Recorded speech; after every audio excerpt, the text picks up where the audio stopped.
Cool. Okay, let's go do some new stuff. So yeah, we're going to go through the SEO news as usual. We're going to be super fast on that, A, because there's not a lot of interesting stuff that's happened this month, sorry. But B, we're going to clear as much room as possible to talk to the lovely Hannah. So I guess Taco's just done this, so let's introduce you twice. Now, I guess so one of the reasons I'm excited to have Hannah here is I think more broadly SEO is becoming a bit more grown up. And where historically, once upon a time, it was very technical and very tactical and very about chasing the algorithm and finding hacks, it increasingly looks more like marketing and more like branding. And that involves a different type of thinking and requires, in some places, that you're maybe a bit more creative rather than a bit more technical. And that's something I'm rubbish at. And a lot of SEO people are rubbish at because it's new and scary. I guess in some ways, though, right? It's not new and scary at all if you've done stuff in marketing. No, yeah, it's not new or scary. I found the technical stuff difficult. So I actually started out as the technical SEO, which everyone forgets because I didn't enjoy it and didn't do it for very long and quickly switched to creative. But yeah, my background was in marketing. So I did 10 years in marketing before I moved into SEO. So my route into SEO was somewhat unusual. But yeah, for me, I think we're opposites ultimately. Oh, great. I think the creative stuff is lovely and fun and interesting, and the technical stuff's really hard. And I feel like you feel the opposite. We should work together, Jono. We should meet in the middle. Yeah, we were saying just now we should open a bookshop, but maybe that was foolish. Maybe we should start some kind of awful SEO agency. No, let's not do that. For those. No, let's not do that. Let's do the bookshop. Yeah, stick with that. Okay, so thinking of bad ideas, what are we doing today? Yeah, we're going to go through some Google News, WordPress News. You can read the screen. You don't need me to read it out. The most popular asked question we always have is, will this be recorded? The answer is yes. You can go to yoast.com/webinar. Don't know why it's the singular rather than plural. Sorry. And there's an archive of all of our previous ones there, including this one as soon as it's done. And then we're going to leave plenty of time at the end for Q&A because I'm sure there will be lots of interesting discussions to have. If at any point during the course of today you feel lost or confused or overwhelmed, or if we're using acronyms and words that you're not familiar with, etc., go and check out this link where all of the stuff that we're talking about today is documented. There's resources, there's more information. And then you can also go to yoast, need a better way of saying that, yoa.st/academy, where you can go learn more about all these things and do all the SEO stuff. This is the Yoast SEO Academy. It's really cool. It's really great. There's free courses. There's more kind of tailored, targeted paid courses. Go and learn all the things. That's enough about that. Okay, let's do some news. I guess on the surface, this isn't ground changing, but it feels like it's nice for Google to be waking up. So they renamed their what was historically known as Webmaster Guidelines to Google Search Essentials, which feels like they're getting with the times a bit, right? Yes. And we're pleased about this because who uses the term webmaster anymore? Also, webmaster is gendered, which we do not like, right? We don't need gendered job titles or gendered language. So no, there's a lot of stuff wrong with that. I think I guess the devil's advocate, I think we would benefit from having a word that describes a kind of generalist who understands all the things to do with running and managing a website, and knowing a bit about SEO and knowing a bit about servers, etc. Like that word functioned quite well to wrap those concepts. And now we lack that. But yeah, maybe we need a new word. That'd be nice. That isn't gendered and steeped in nastiness. Yeah, that's pretty cool. Web Genius from Dana in the chat. That's good. Do go check these out if you haven't read them. They're quite high level and a bit generic, but they're a nice kind of framing for what Google are looking at and the kinds of things you should and shouldn't do. I don't think there's any surprises in there, but it's nice to get it from the horse's mouth. And they have refreshed it and updated it a bit. So always worth keeping an eye on the specific wording they're using. Cool. Thinking of names. This is pretty cool. This is about a week now. Mobile search results now include the name of the site quite prominently above the listings, which speaks a lot, I guess, to branding and trust, that if you're doing more than just building links and writing content, you want to be investing in growing brand recognition and preference and making people remember you and influencing their emotions and their opinions. And then when they search, if your brand name shows up recognizably, then that's really, really good. So you're more likely to get click-through rate, etc. All of this is powered by structured data, and if you're running a reasonably recent version of Yoast SEO, you are already you should already get this automatically. We already do all the schema that you need to control this.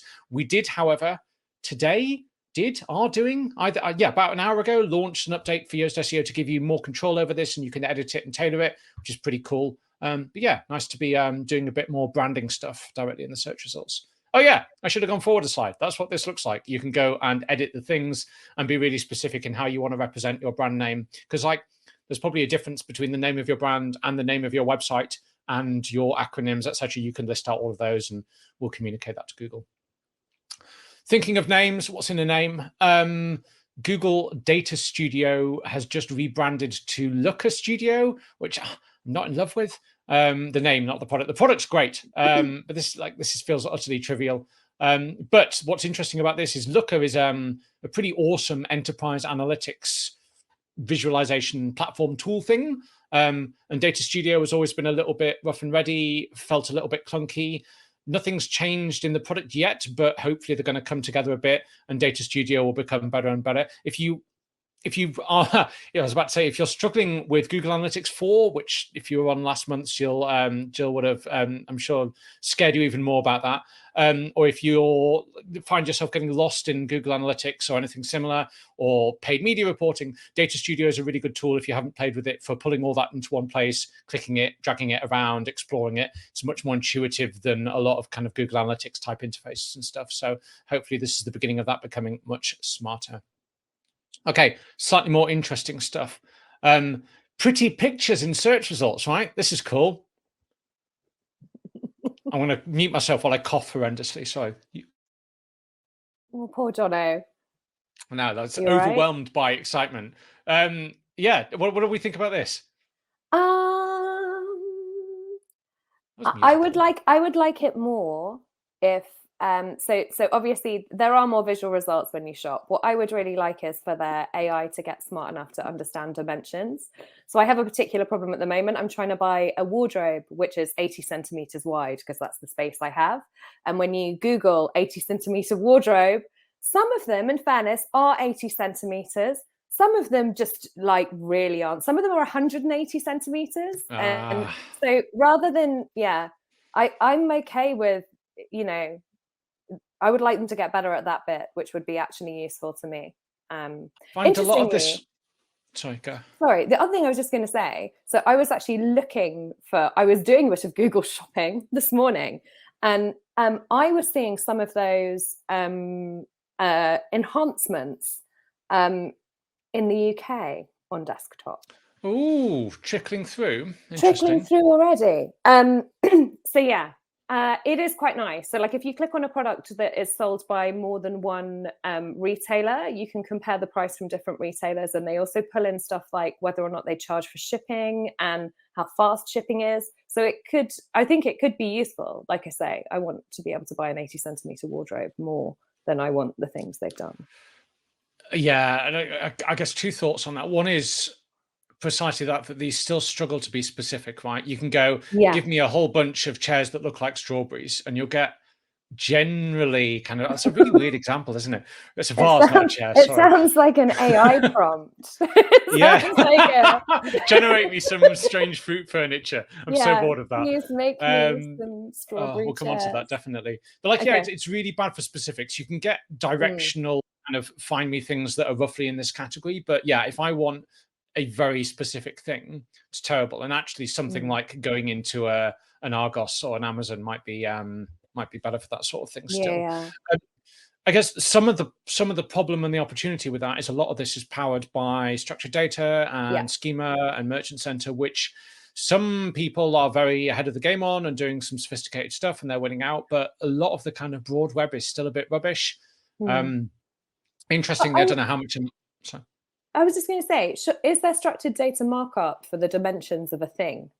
Yeah, surely, but nobody's ever used it because it's super granular, and you've got to go into so much detail, and you've got to specify the unit type and stuff. And like the effort from a development perspective to structure all of that is super high. Like I'm pretty obsessive about this sort of stuff, and even I don't go into that level of detail when I'm doing bits usually. So I would have thought you would have found a way to magic this, because most of the time the dimensions are on the page, right? Yeah, so but the dimensions are there, so to translate them into markup. But you've got to know, like, so often people will include the unit measurement in with the number, or it'll be separate, and then depending on which WooCommerce add-on you're using, it stores it in a different way. It's all a bit fragmented.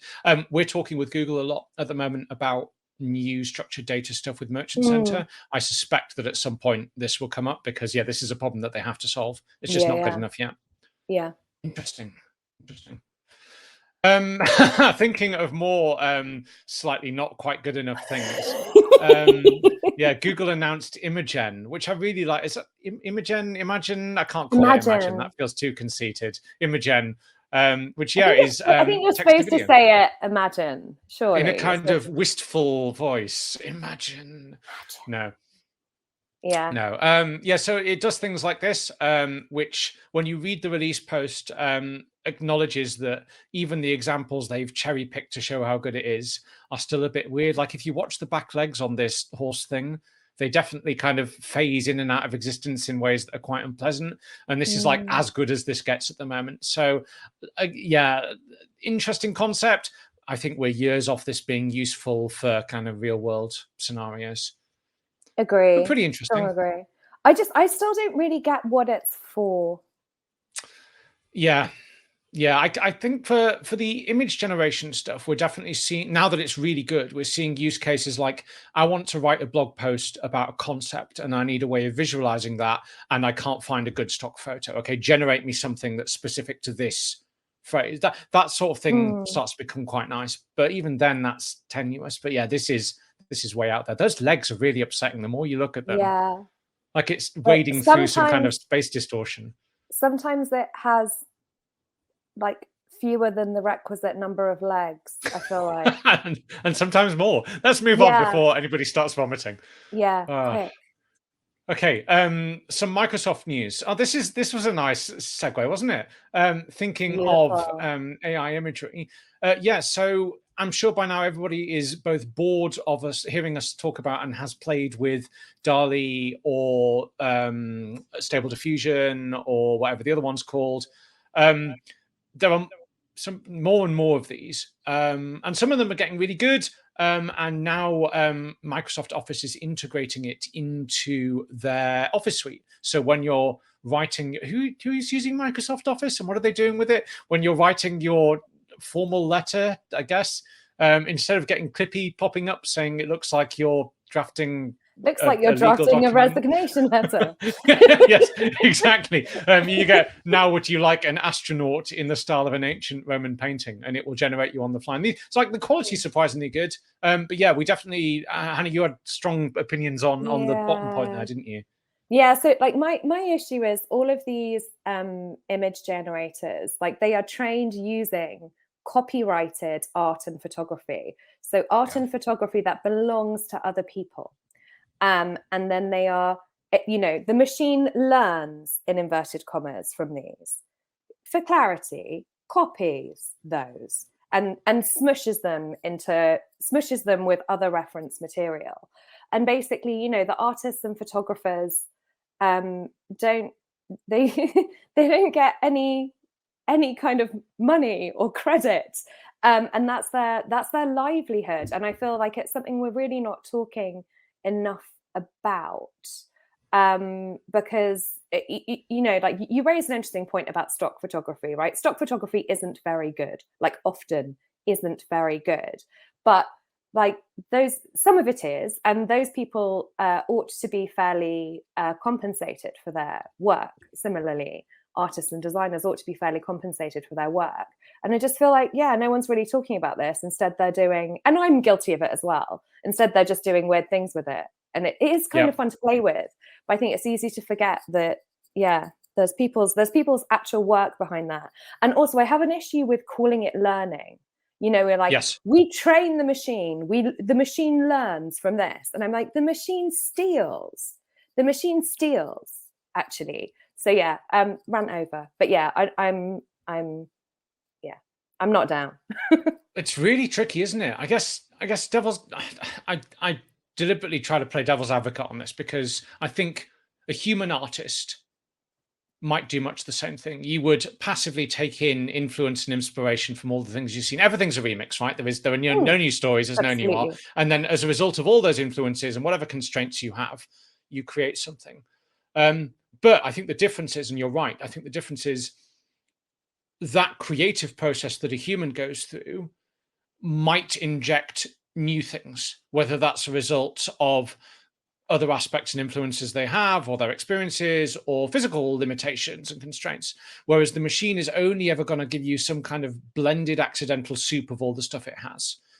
And I suppose, like, I think the thing is, though, I think we're conflating two things here, though, because it's one thing for an artist to be inspired by something, right?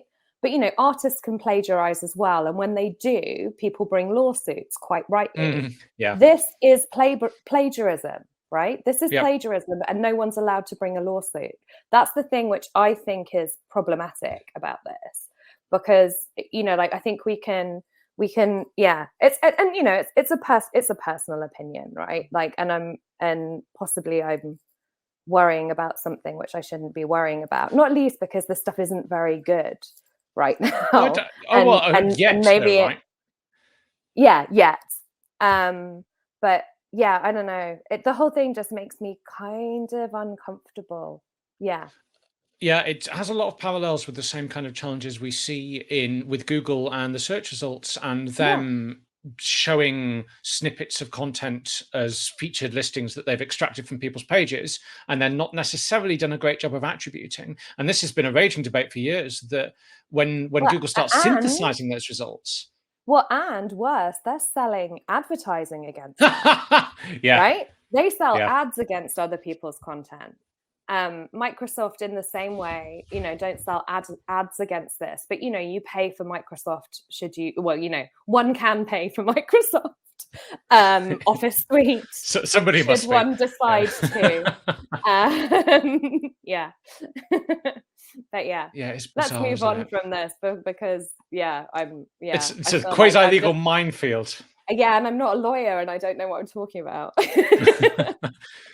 Don't tell anyone about. Right, okay, some WordPress news very briefly. So no big WordPress news, but I felt like we had to keep this in. Otherwise we go off brand a little bit. WordPress 6.1 is coming out quite soon. The first release candidate has been released. If you want to get early access and test, thank you for sharing that in the chat there.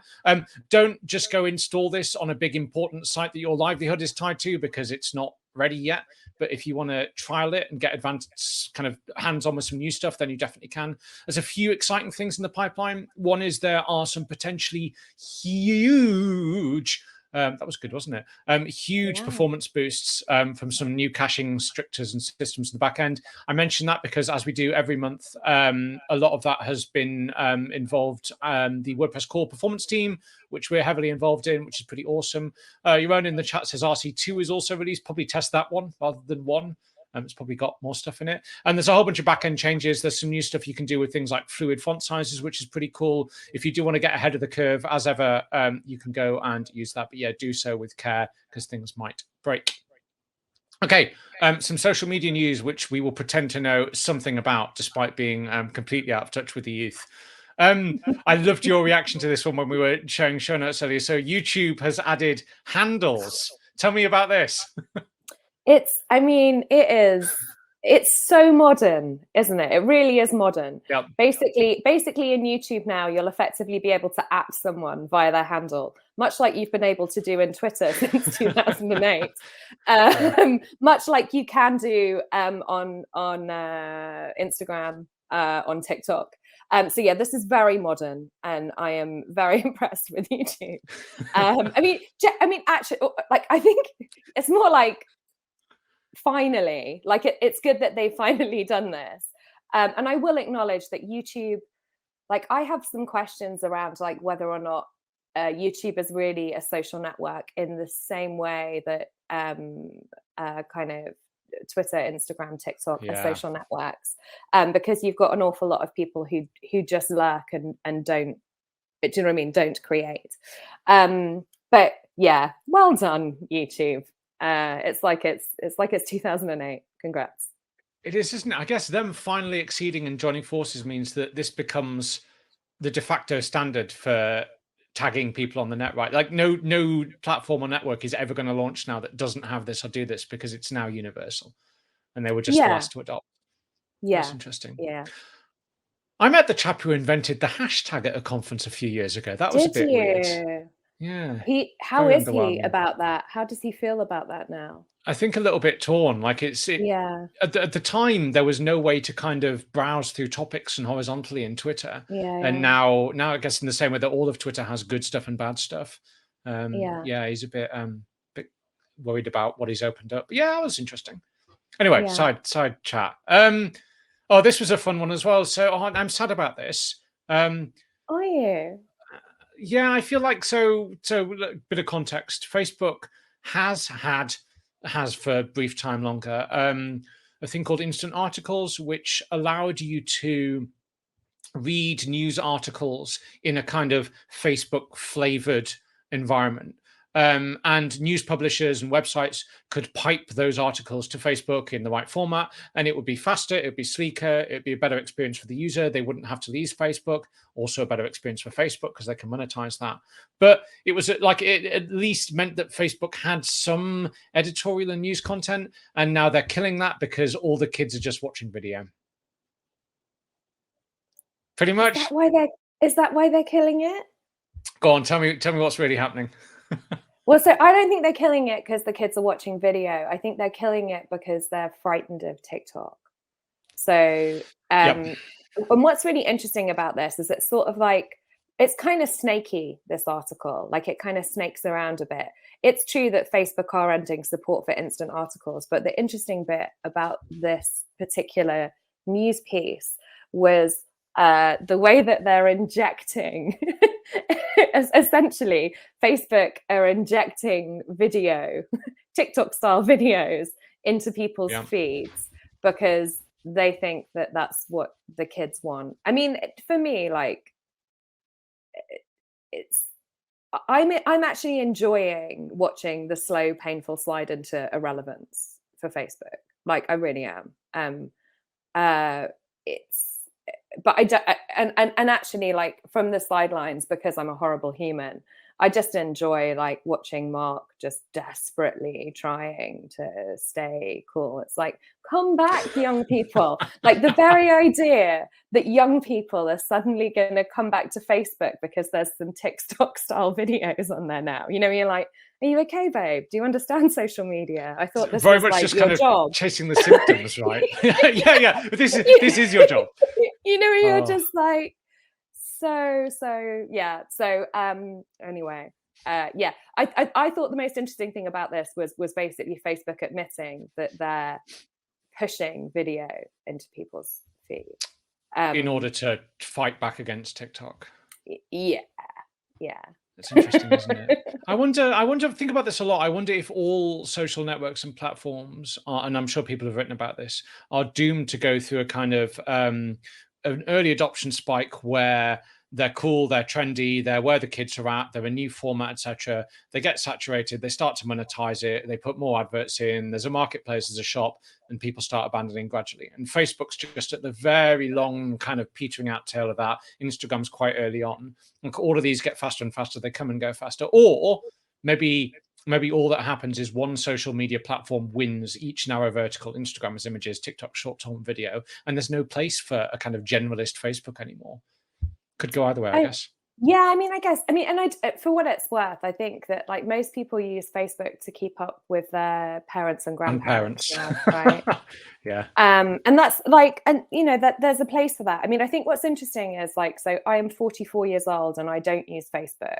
I don't have children, but like, even if I did, like, I wouldn't be a parent or grandparent you could keep up with on Facebook, right? So I do think that we will. I think it's directionally interesting, and I one of the things which I think is kind of fascinating about TikTok in particular is that it's, to my mind at least, it's much more like YouTube than any other social network. Like people, I think that people go there for entertainment, and that's like a different headspace to like going on Twitter and seeing the latest dumpster fire, or you know, maybe, I mean, I don't use Instagram either, but hate scrolling through Instagram.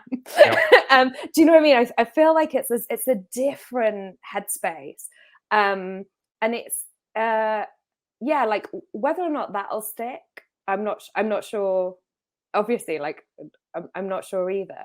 I do think there's an amount of hysteria around like social networks. Like my feeling is young people who I speak to, like 18-year-olds who I speak to, like just seem pretty chill about the whole thing. Do you know what I mean? They're just like, oh yeah, it's kind of fun. Like I spend a bit of time there sometimes. Like they have a much healthier attitude, I think, to social media than we ever did, Jono. Wow. Like, yeah. Do you remember? Like, you know, so yeah, I feel pretty positive about the future because young people are great. And so yeah, I feel pretty positive about it. But yeah. Nice. You should make a TikTok video about that. You'll need to make it shorter, but you should definitely do that. What? I'll just cut it to like young people are great and and dance to it, obviously. Yeah, I'll do a dance. I love dancing. That'll be fun. God, right, okay. Quickly, other tech news before we devolve into dance. This was really great. It's so good, isn't it? Yeah. No, it genuinely is. It's so good. Yeah. What's good? This speech accessibility project. Yeah, no, this is great. This is the all the tech giants joining together to build out their systems capabilities for recognizing speech patterns from people who aren't middle-aged white men, which I'm sure if anybody with even the remotest accent, never mind difficulty speaking or other challenges, trying to tell their assistive device to add something to a shopping list or turn the lights on, having trouble in it, failing 3 times out of 4.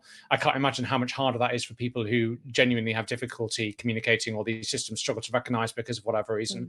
The more effort and energy we put into this to make it accessible, to make it work reliably, the better. And it's great to see them plowing resources into this. Strong. Very nice. Yes.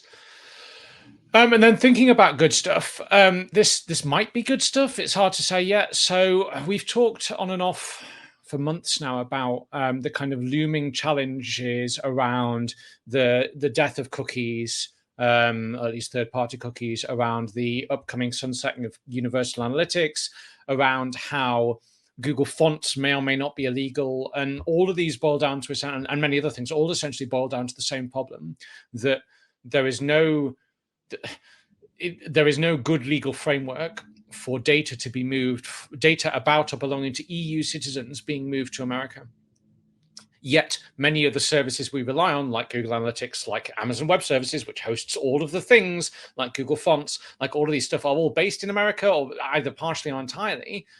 And all of the legal discussions between the EU and America are just people banging their heads against walls, and there's been zero progress. Until now, we're starting to get a hint that there might be a way forwards, and it's not perfect. It's still got lots of challenges. But in theory, it might shut down a lot of these quite honestly very silly conversations around Google Analytics being illegal and Google Fonts being illegal because they're exposing an IP address, and IP addresses are personal information. They will introduce some new requirements. They will contain and geofence data. If this goes through, it will make life a lot easier. If it does not go through, it is still going to be the end of the world come July or so next year, when all of these systems become more formally illegal, and we have to fundamentally rethink the way that the internet works and what services we can use where, and nobody is ready for that, and there's no real answer to how that's managed. So this, something like this, or this has to come through, so it's good that they're making progress on it. Fingers crossed. And then, yeah, to looping back quickly to most AI content is plagiarism in some form or another. That doesn't stop there being a huge amount of money in the space, right? There's a great consolidation happening. Jasper's eating up a whole bunch of platforms. Even already, as these things are still brand new, they're still kind of, a lot of them are still burning money in the startup phase, and yet they're eating each other as fast as they're growing. It'll be really interesting a few months from now to see which ones are winning and to get a feel for, are they any good? Like, a lot of these are quite samey, and a lot of them produce stuff that's not quite good enough. But maybe if they're gobbling up each other's staff and capabilities, and each one's a bit better at something than the others, then maybe whatever comes out of this is passable. But yeah, that still doesn't address the fact that it's just recycling stuff, which isn't pleasant. I read an article earlier about some of the video generation stuff, and they don't go quite as far as to say that it's plagiarizing and stealing, but they do say that the technical terminology for what they're doing is deconstructing and destroying the inputs to learn from it before they then reconstruct it into something new. So they're literally they're tearing it into Lego pieces and then just reassembling it. There's no learning there. There's just restructuring and seeing if it matches the picture. Interesting. Kind of horrible, right? Well, yeah. And then lastly, last bit of news, if you haven't seen it yet, this year's Web Almanac is out. Last year, I had the great privilege to be the publisher of the structured data chapter. I've not been involved this year, but many other awesome people have. There is a big old chapter on SEO, there's a big chapter on accessibility, on web fonts, on performance, all sorts of stuff. You can read about the kind of general state and nature of the internet. There's some fascinating research, like how many fonts are used on the average website and who has too much JavaScript and what's the most popular CMS and all sorts of other bits and pieces. It's kind of really interesting snapshot into what is the state most popular CMS, Jono? WordPress, best of all them all. Nice. Okay, and then in 30 seconds or less, because we want to have lots of time for Hannah to talk and do some Q&A stuff, some Yoast news. I talked about this earlier. We've added some more controls for identifying the name of your site. Sounds radical in 2022, right? This is pretty awesome. We have some new super nerdy stuff in Yoast SEO Premium, where you can go and consolidate some of your search URLs for your internal site search, which doesn't sound like a big deal, but can have quite a big impact on your crawl budget and stop Google getting down rabbit holes and all sorts of nasty places. And we also added a new check to make sure that you've given your post a title. You would be amazed, having gone through and waded through a whole bunch of raw data from real sites out on the internet, you'd be amazed how many people publish pages and don't give them a title or a name, and they're just sat there nameless, and it causes all sorts of problems. You would think that'll be part of people's publishing flows, but now we check and we suggest that you add one, which again, nice rocket science in 2022, but who knows? And then lastly, before we dive into some other stuff, don't forget to set your calendars. Set your calendars? That doesn't make sense, does it? Mark your calendars, maybe, for November 22nd, when we will talk with Asaf Shavach. I don't know how to pronounce your surname. I'm very sorry. I should have looked that up, about page builders and performance stuff. Right. Oh, I think that was the last slide as well. I don't even have a thank you one. So let's come out of this. Taco's back. That's very nice. Hello. You're back, but you're silent, Taco. You're muted. Oh, this is worse than a Zoom call. Yeah, it's always the button, isn't it? Yeah. So now it works. Yes, so there will be some time for other stuff. For those who haven't done so yet, there's an Ask a Question section that you can put your questions in, and I'll disappear for a few seconds again while you type your questions and listen to those two. Yeah, get some questions in and we'll run through some interesting ones in the meantime. Oh, he's gone. He's gone. Bye. Bye-bye. Okay, so yeah, I had some questions for you because we introduced you and said that you were the expert on all things creativity and content and marketing. So let's put you to the test. Sure. Okay, so what did we have? Let's see. So I like this one as a starter. The whole SEO industry, I said earlier, it feels like it's grown up a bit, and everyone's like, yay, content, yay, good content, have a good content strategy. Everyone needs a great content strategy. I'm still not sure what that means. What does that look like? What does it mean? How do you do it? What are these words? What is it? What even is a content strategy? Yeah. So there are a bunch of content strategy definitions out there, but the one I still like the best, unsurprisingly, is one I came up with my colleague Adria Saraceno when I was at Distilled, and we define it thusly: a content strategy is the high-level vision that guides future content development to deliver against a specific business objective. And the business objective bit, I think, is really the important bit. So I'm a firm believer that all content should be goal-driven, and therefore what you create depends on what you want to achieve. So I think possibly like any good strategy starts with an objective, right? So rather than worrying too much about what content strategy is, like, start with your objective. Now, obviously, for most people, the objective is often going to be something like increase revenue or increase new leads or whatever, right? Some kind of money-based metric. Then you need to kind of decide how you're going to do that. So for example, if your goal was to increase revenue, one way to do that might be to rank better in organic search for some particular terms which are related to your business, right? That's just one way, right? You might decide that actually SEO is not the thing you want to do. You might just want to do a bunch of stuff with paid search, for example. You might want to do something totally different. But let's just roll with SEO for now. You've chosen SEO as your result. So if that's the direction you want to go in, some things you might need to do are like update and improve existing pages or create some new pages to rank for those terms. Then, of course, your page content aside, you're also going to need to think about how it is that you're going to help those pages rank well organically. So you'll definitely need to think about things like internal links. And you might also need to think about external links as well. So links from external sites to those pages. So sort of to wrap it up, like to my mind, a good content strategy, good in inverted commas, has a clear objective, has some sort of well-researched hypothesis and a plan. So it contains what you're going to do to reach that objective. Clearly outlines like resources and costs. So like how much work is this thing? It explains how efforts will be measured and you've got appropriate tracking in place. Includes key timelines and dates to review progress. And finally, is appropriate and realistic. So it's something that the business can actually do. And if it's not, then like, yeah, if you don't start have those again things, yeah, I don't think you have a content strategy. Yeah. Nice. I think it's probably quite rare for people to have all of that in place. Yeah, true. That's why people like me exist. There we go. Makes sense.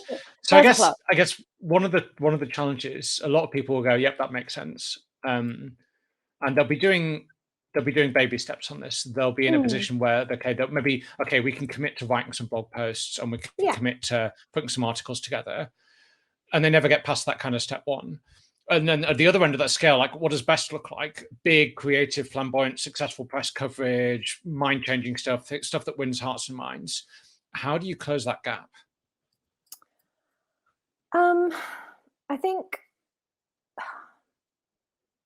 honestly, for me, I'd still encourage people to think about their objectives, because obviously it's entirely appropriate for some businesses to be wanting to do this flashy stuff and get a load of coverage on high-tier news websites, right? Like there is a genuine and sane and sensible business need to do that. But for most businesses, like there actually isn't necessarily a need to do that. And there may be a different way to go about it. I mean, I think if we assume that you've done your research and actually, yes, linked coverage from journalists is the thing that you do need in order to fulfill your business objectives of ranking higher for a few key phrases. Where I would suggest people begin is by starting out with where they actually want coverage. So like start out with say 5 or 10 publications that you'd like to get coverage in. Study those publications, right? Look closely at the articles that journalists are writing there. Which topics are you seeing appear over and over and over again? What kind of emotions are those articles provoking? Which articles are being written that have obviously been supplied by PRs in some way or fueled by PR? So in some instances, like there may be research reports which are getting coverage, or like you can recognize when a thing has been made by a company and therefore it's something that's been done as a result of PR. Have a look at those things and kind of think to yourself about like, why are those journalists writing those articles? And then have a think about, what could you do to add to the conversation in some way? Like, what are you in a position to do? Honestly, if you don't have experience of this, I would suggest either you hire someone with experience, like genuinely, either on like a freelance basis or maybe consider getting an agency in, because like it's a very steep learning curve, this stuff, and this stuff fails a huge amount. Yeah, Most sure. Yeah, seen a lot of those failures. And I guess, yeah, and I think it's very easy to go, okay, this failed because I'm not creative enough, or we didn't do a good job. I guess people who don't have a huge amount of budget or resources, how do they shortcut that? How do they shortcut that? I think a digital PR tactic like offering expert commentary to journalists can be a great option for small businesses who want to get coverage, but don't have the time to create those big, flashy, expensive reports, essentially.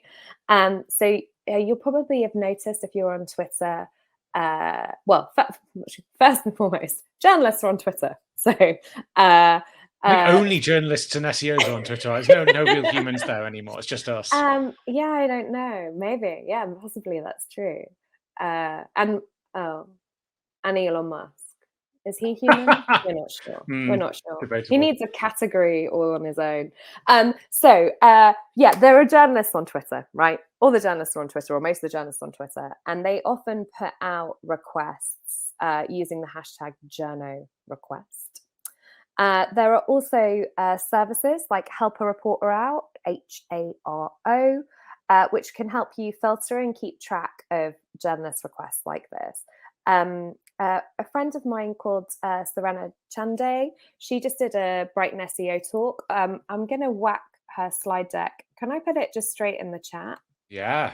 For people to look at. One sec. I'm going to just see if this is going to work. Testing 1, 2. Yes. You think it's working. So she wrote a great presentation all about how to maximize your chances of the journalist picking your expert comment. I will just paraphrase really, really quickly here.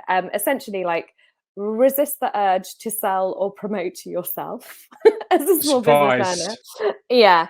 And instead, what you should try and do is provide actual expertise, which should hopefully go without saying, but actually doesn't. So actual expertise.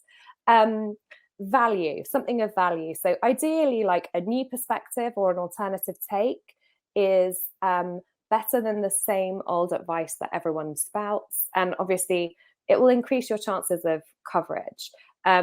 Definitely, my friend Serena, she is a journalist, and she said that sometimes she notices that people will Google like the tip or whatever someone's asking for advice on. So for example, like often you'll get like a journalist request come out around like, say around Christmas, you know, any tips for people who are, you know, dreading the festive period and who suffer from loneliness.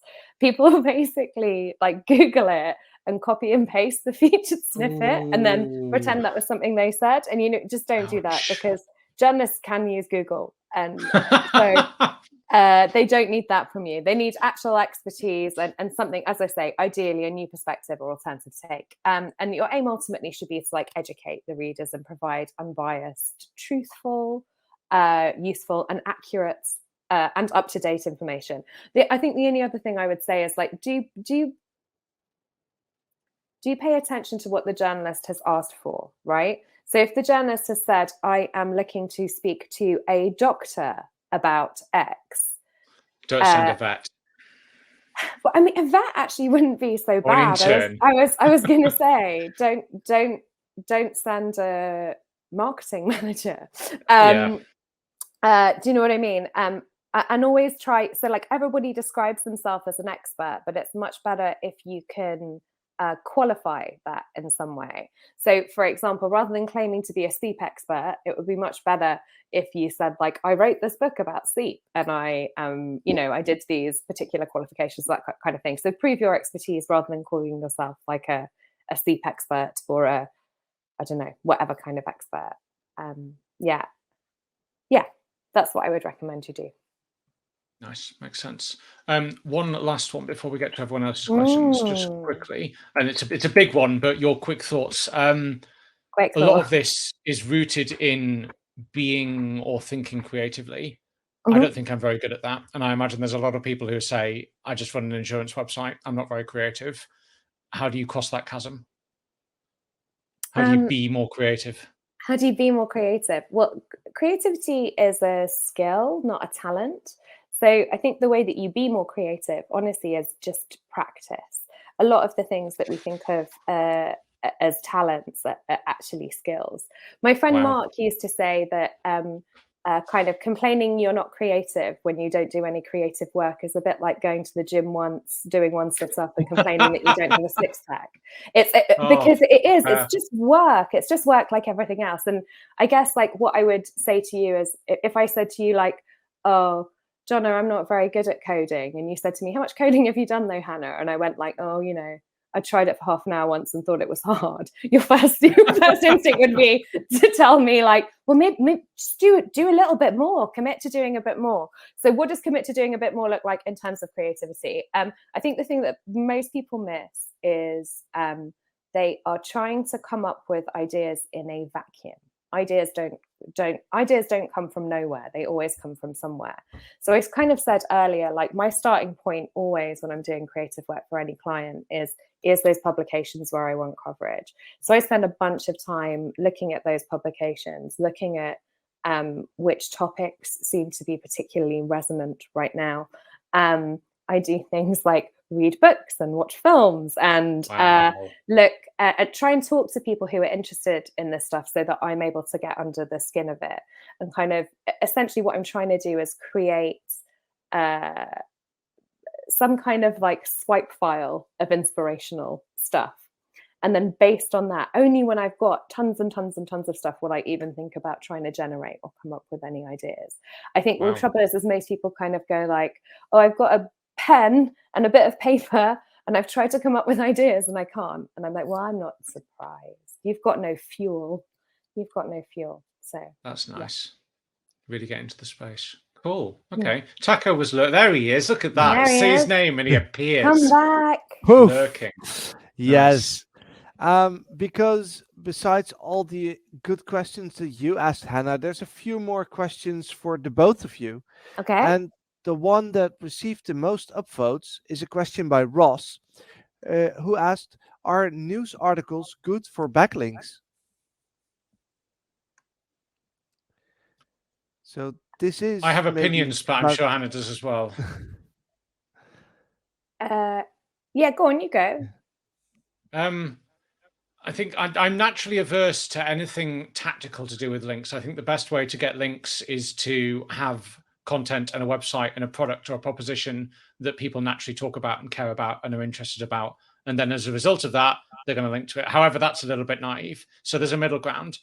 I think if you are writing and publishing news about interesting, exciting stuff that there is evidence that people care about, and you have some kind of mechanism to get that in front of them so that they see it and read it and engage with it and share it with their friends, yeah, you could get some links. But I think probably in most cases, just churning out quote unquote news articles is going to achieve somewhere around nothing. Yeah, I'd concur. I don't think news articles are a great way to get links. I mean, obviously, like there's an it depends in there. Like, so what are these news articles? Are you regurgitating news from somewhere else? If so, almost certainly that won't get links. I think the thing that kind of most niches or most business verticals are not terribly linky, right? So I think we come from this weird space like SEO, digital marketing, this very weird linky space. There's an awful lot of websites and there's an awful lot of people who read things, share things, and link to each other. But most spaces are not linky. So for example, if you let's use the insurance example, right? If you were writing a load of insurance news articles and hoping that those articles would get links, like it's very, very unlikely, very, very unlikely in my experience that that would get links. Even if you were kind of taking them, I mean, it depends what they are, but like, I'm not sure why somebody else would want to cover your news. Do you know what Your weird insurance news. Yeah. Mm. Yeah. So, I mean, now we have your creative mind here, Hannah. What would be the better alternative to create something that would be share worthy, link worthy? I think, sort of as I said before, like the first step is to figure out where you want those links from, and go and read what those people are writing and think about a way that you could maybe add to the conversation in some way.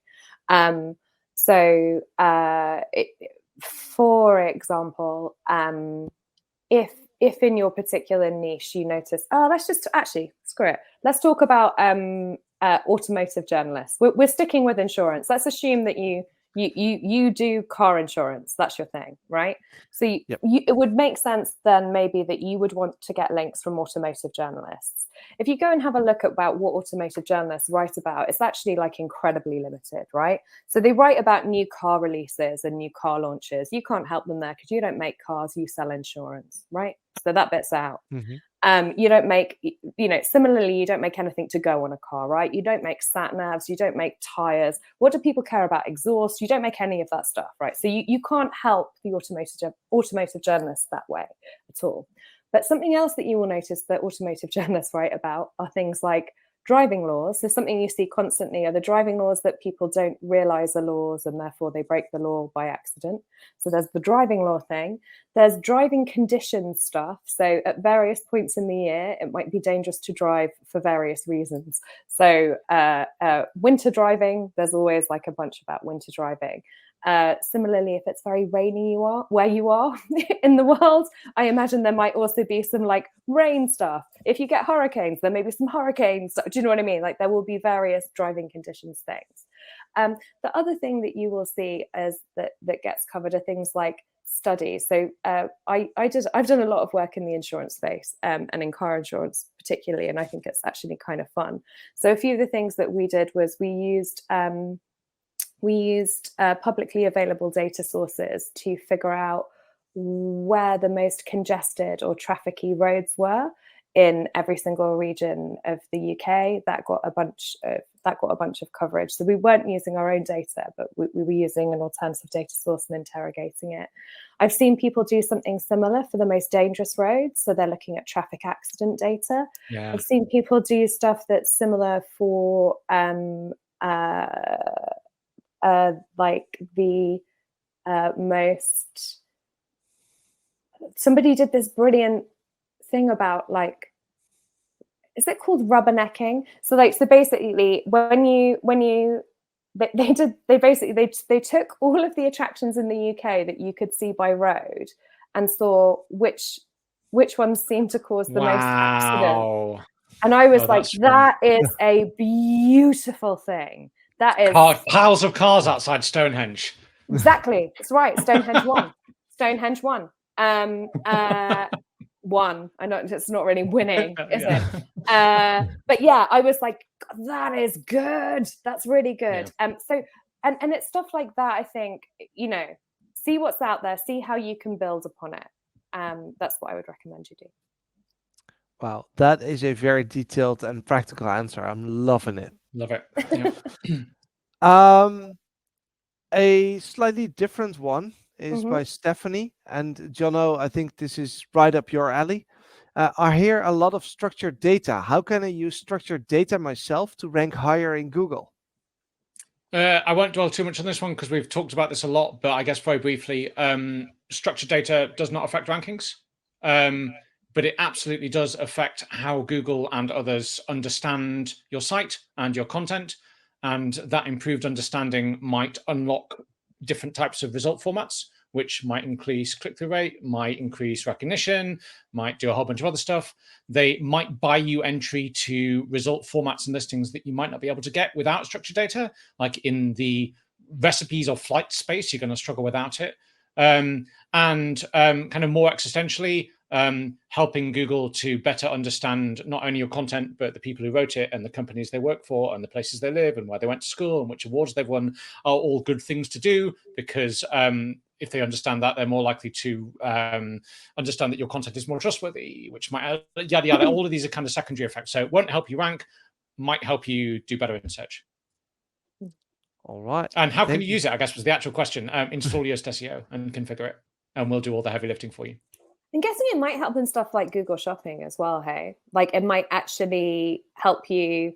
It sounds a bit weird to say rank better in Google Shopping, but if you had good structured data, your product may trigger a result higher up for certain types of queries, right? Yeah, and there is so much happening in that space. Things like stock levels, sale prices, delivery details, etc. Yeah, if you are doing e-commerce stuff, make sure you are using our WooCommerce add-on for WordPress or our Shopify app, because they will do all that schema stuff for you. Good plug. All right. Good work. You're welcome. So we have a lot of questions left and only a single minute. So let me pick one that pick a good one. Well, a quick one that I care about personally is by M. Davidson. What about accessibility? Is that a real thing or just words? That's huge. That's such a huge topic. For 1 minute. Yes. Hannah, do you want to go first? It's definitely a real thing. And definitely not just words. I think it's really really important. Just in an existential way, right? Like you want everybody surely to be able to read, understand, interact with your website. If you're interested in money, then you can then the excuse you can give yourself is that if my website is inaccessible, I'm leaving money on the table. But I'd like to think that you ought to do it just because, you know, it's the right thing to do. But yeah, if you need the money reason, it's the money reason. Yeah, and I guess so. There are so many people are very, very different, and they see and hear and interact and read and experience things in different ways. And if you are excluding a portion of those, you're leaving money on the table because those people have credit cards. But also, they are people who might recommend something or retweet something or, hey, maybe even link to something. So like intentionally going, we are only going to cater to 70% of the population. Well, how do we make more money? How do we grow our business? How do we rank higher? How do we get more visits? How do we get more conversions? Maybe make sure that your text is readable to somebody who's neurodivergent, or that your color scheme doesn't cause people to struggle to focus on your text. Like all of these are real considerations that you should be thinking about for sure. Yes, both of your answers make me proud and happy and glad that I picked this one for our last question for today. Good question. Thank you so much for championing accessibility, because I agree that it's super important. And our colleague Sam just posted a very interesting link in the comments, the wpaccessibility.day. There's an amazing 24-hour event coming up to tell you all about accessibility and all the ways that you can improve the accessibility of your website. So with that, we've already passed the full hour. We stayed a bit longer just to talk about this. If you enjoyed today's webinar, then there is a flashy green button at the bottom of your screen where you can sign up for the next one. If you want to applaud Hannah and Jono for doing an amazing job today, there's the chat on the side. And if you want to answer Jason's question, you can leave a comment because it will remain open in the Ask a Question section. Thank you all for joining, and see you again next month. Woo! Thank you very much. Bye.